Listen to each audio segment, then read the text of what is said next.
you sort of, like I said, the presence was always around, and so you were really kind of scared at night, so you didn't really quite sleep very well.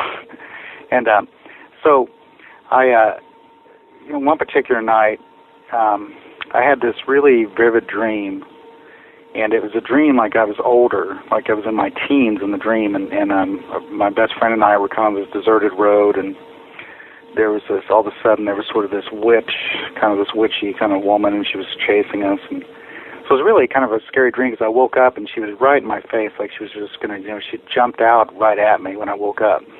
Right. And so I woke up, and I remember, knowing, or at least, feeling like the dream had ended, but I was really scared, kind of shaking. I looked over, my brother was sleeping, and I looked around the room. Then I noticed in the doorway there seemed to be this figure standing in the doorway. Hmm. And it was me, Ooh.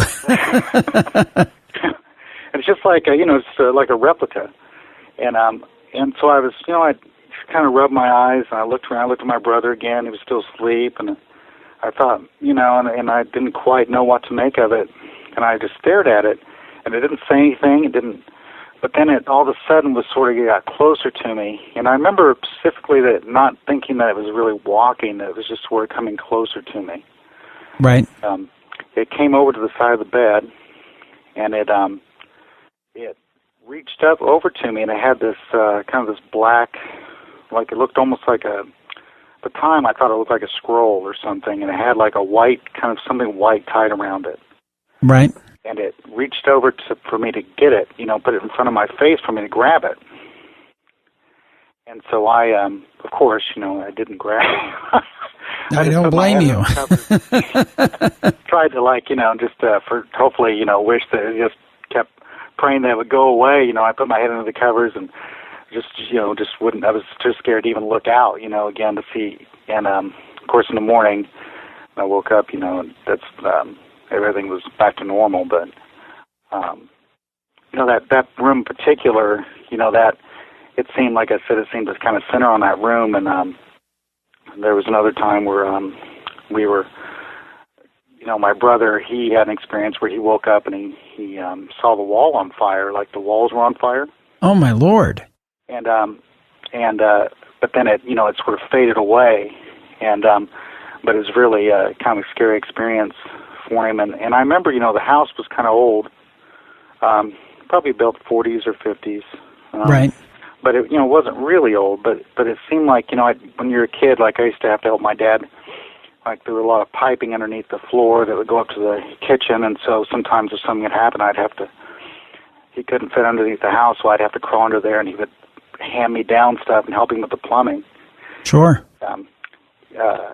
So I remember, that what was really odd about it, there was another foundation underneath the house, and where they had built on top of another foundation, like there'd been a house before. So, and there was a lot of burnt, like, timber and stuff like that underneath the house.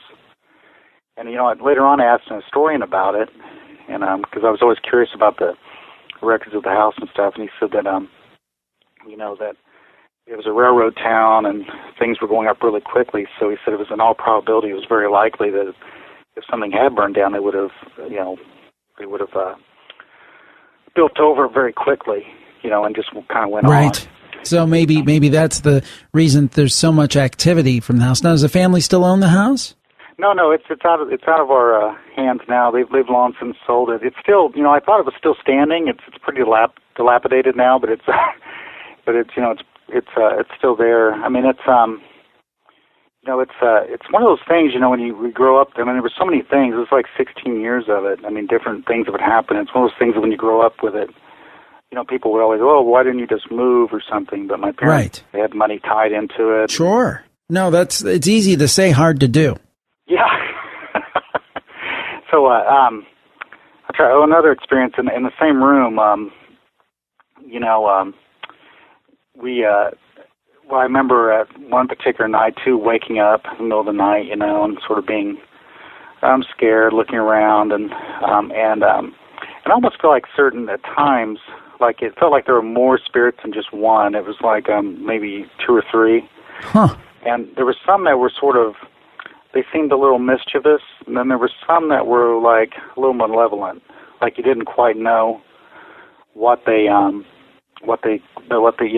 doing, but they, when we were kids, it was almost like they would try to frighten us, and I think they were intelligent entities. I don't think they were hauntings. I think they were really, they would do things that seemed to be intelligent, and they respond to things. And so one time in particular, I was, I woke up and I looked down and I looked around the room and kind of scared, and I looked over at the foot of the bed, and it's just like one of those classic "the thing at the foot of the bed" stories. Right. Like I saw this thing looking at me, and it sort of, I thought it was my cat at first, and I thought, oh, that's strange, because it was kind of up high enough that it was sitting there, just its head was looking at me.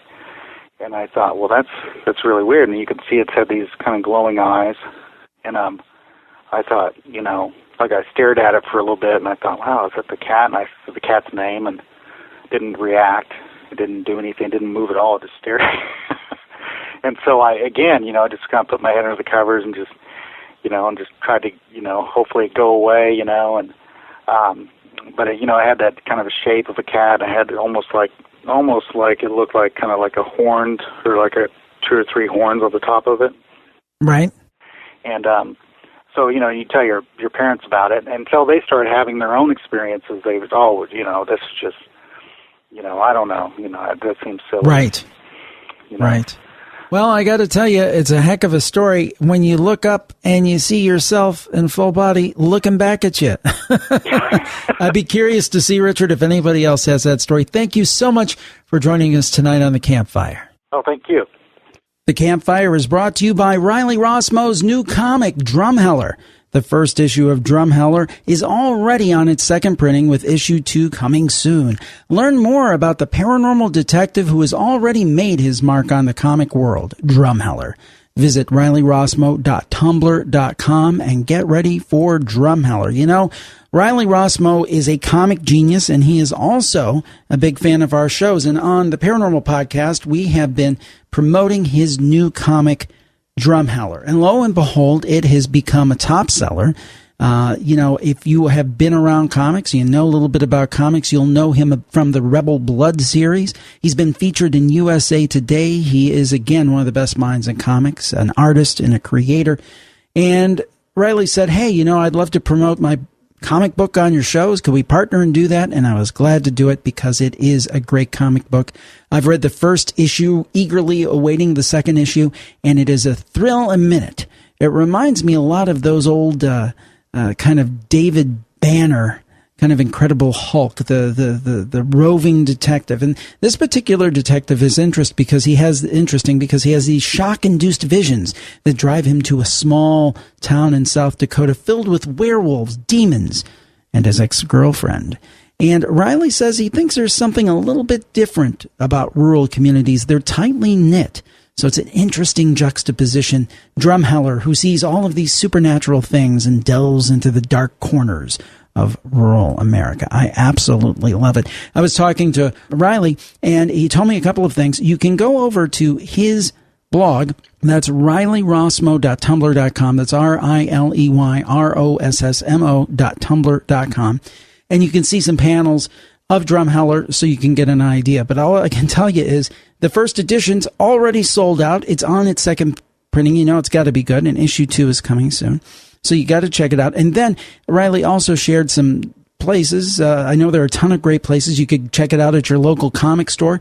Also, he mentioned that Comixology is an iPad app that you can get comics from via digital, and that's been a big thing. And there are stores, tfaw.com, he mentions, cornerstonecomics.com, and another-dimension.com, and thirdeyecomics.com. Those are just a few that he mentions, and he mentions he appreciates all the sellers out there. Those were just a few that came to mind where you could pick up on Drumheller, and of course at your local shop. So I got to tell you, you've got to check this out. If you love comic books, you love the paranormal, you are going to absolutely love Drumheller. It's a thrill a minute. I'm enjoying it. I know you will enjoy it too.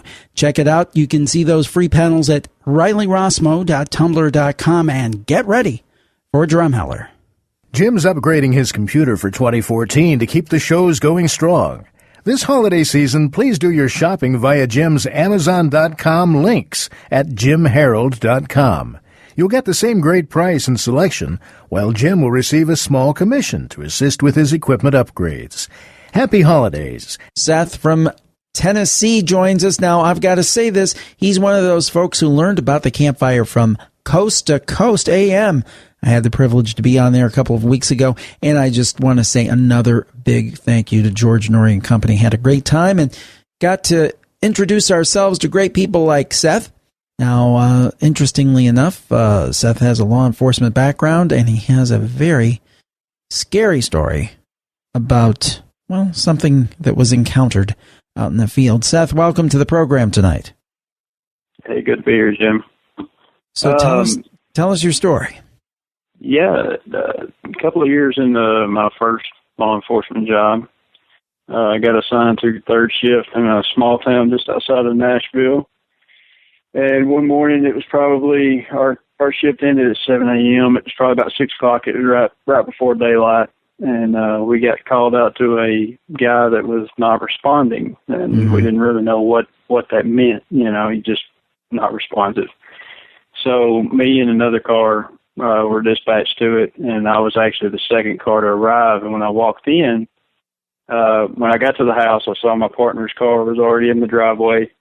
I walked in. As you walk in the front door, there's a stairwell just up in front of you, just straight ahead. And at the top of the stairwell, I saw my partner performing CPR on this guy that was probably in his 40s or so. Right. Standing at his feet was an elderly woman and a little girl. And I thought, well, this is this guy's mother and daughter. You know, they're standing here. It's early in the morning, not really sure what's happened, if he's had a heart attack or what. Right. And about that time, his dad came up to me and started telling me all the different problems. Apparently, the guy had a history of drug abuse and alcohol problems and stuff. So he had been on an all-night bender. I see. Which resulted in him ultimately overdosing. He actually died on the scene and had just died just prior to my partner starting to perform CPR. EMS arrives on scene. They hook him up to all their different devices and stuff and do their thing. As they get ready to pack him up to go to the ER, they're running emergency traffic. They haven't told the parents yet that he's deceased. They're just kind of going through the motions for their sake because they didn't really want to tell them at that time. Right. So they get him out into the ambulance. We start to leave, and as I'm talking to my partner, you know, I see his parents pulling out behind the ambulance, and I said, well, where's his daughter? And he said, what daughter? He said, I didn't know his daughter was here. And I said, well, there was a little girl standing next to his mother. And he said, I didn't see a little girl. So we went back into the house because we didn't want to accidentally leave somebody's kid. We thought, well, maybe they're just kind of in a panic, you know, they left her there. Walked all through the house and found no evidence whatsoever that a kid was there. So my partner called the family because he had their cell number, and he said, hey, is there anybody else in the house? We're going to lock your house up, you know, before we leave. And they said, no, it's just us and our son. Right. You know, the little girl that I remember seeing, right. I can remember what she was wearing. I can remember what she looked like. I mean, she was in PJs, and that's why I thought, well, it's 6 o'clock in the morning. I thought, well, she just got out of bed. Right. You know, my partner called me later on, and he said, hey, do you think I need to say anything to the lieutenant about it? Because he was taking it pretty hard because he had just watched this guy die. And so he called me, and he was like, hey, that's pretty strange what you saw. Do you think I need to say something to the lieutenant? And I said, well, you know, I've kind of already took a psych. You've got to get hired here, you know. Right. I'm not really sure how they're going to take it, but that was pretty much the whole story. Huh. And there was absolutely no little girl whatsoever involved. This guy had no children. He had been married once, from what I gather, and I think some of the alcohol problems ended that. So it just sounds like there was a visitor from beyond, possibly. I have no idea. But you don't know where she came from.